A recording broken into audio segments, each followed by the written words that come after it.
A U.S. Navy veteran furrowed his auto into walkers in New York City's pressed Times Square on Thursday, killing an 18-year-old lady and harming 22 individuals.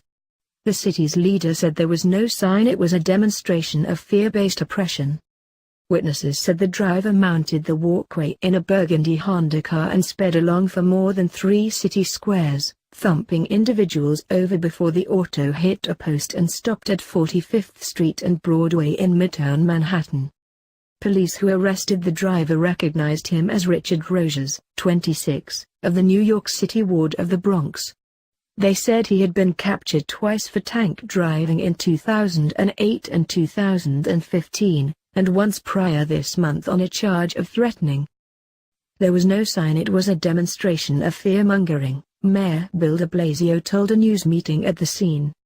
Beginning reports of the occurrence inferred vehicle assaults on people on foot as of late in Britain, France, Germany, Israel, and Sweden. Surveillance camera film demonstrated the auto hammer into people on foot who minutes prior were wandering along, some conveying shopping packs and others pushing child strollers. The episode occurred near 12 on a brilliant, sunny day. Individuals were being hit and moving off the auto, said Josh Duboff, who works at the close-by Thomson Reuters base camp. He jumped off the beaten path to abstain from being struck. Shoes were scattered on the walkway. A lady's body lay secured with a blood-stained cover. A cop kept vigil adjacent, tragically shaking his head. The dead lady was named by police as Alyssa Elsman, an 18-year-old who was in the midst of a furlough with her family from Michigan.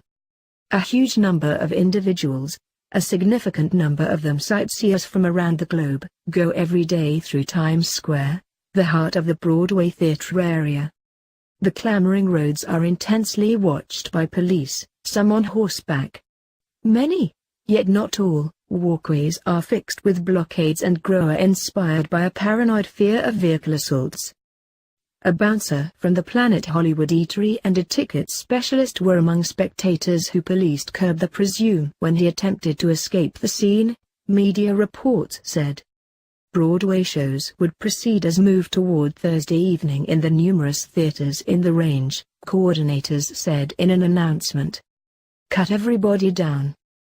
Naval Force records demonstrate that Rojas enrolled in September 2011 and was situated in Illinois and Florida, filling in as a circuit repairman's mate firefighter understudy.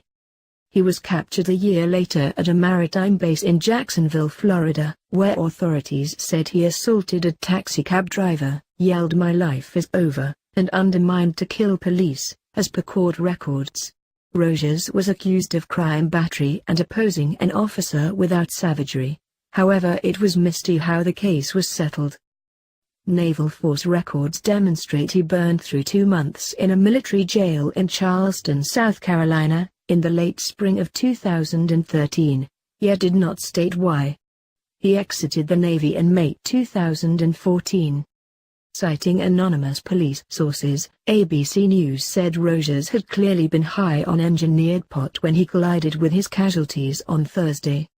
Introductory tests returned negative for liquor, the law authorization sources revealed to ABC News.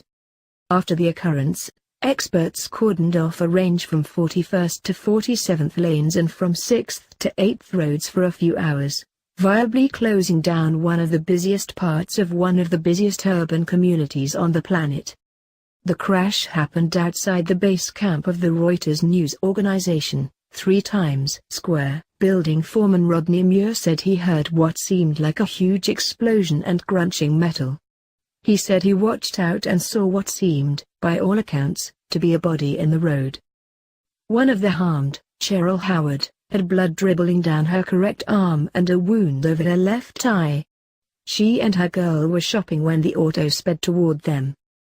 "I'm so blown a gasket," Howard's little girl said.